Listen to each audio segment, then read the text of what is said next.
聲音紀錄片35年廣東流行音樂的回憶。本期展播內容為濤聲依舊之陳雨佳歌曲欣賞。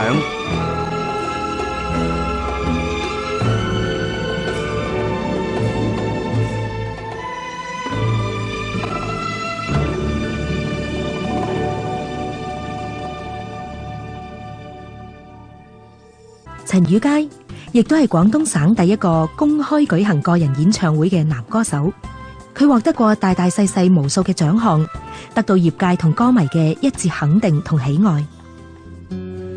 不過呢一把憂鬱嘅聲音，曾經喺93年因為種種原因離開樂壇，亦都喺2000年復出過，再次贏得咗觀眾嘅掌聲。但係令人遺憾嘅係，2004年因為心肌梗塞，佢永遠咁離我哋而去，只有佢嘅歌聲喺我哋心底長留。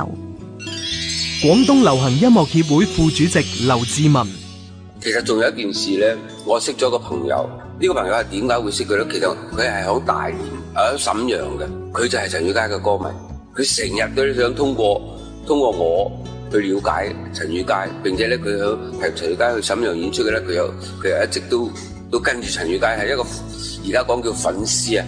而家呢個粉絲大概都有40幾歲，咁一直到而家呢個歌迷啊，佢仲係對陳雨佳啊，一通到電話就講到陳雨佳，所以你話幾多年以後仲有咁嘅一啲人啊，到而家為止，只要有陳雨佳嘅一啲咩事，佢想起一啲咩事都會打電話俾我。當時啊，哎呀，我真係接近到佢嘅話，真係即係而家啲粉絲嗰啲感覺係一模一樣嘅。晚秋演唱陳雨佳。在這個陪着楓葉飄零的晚秋，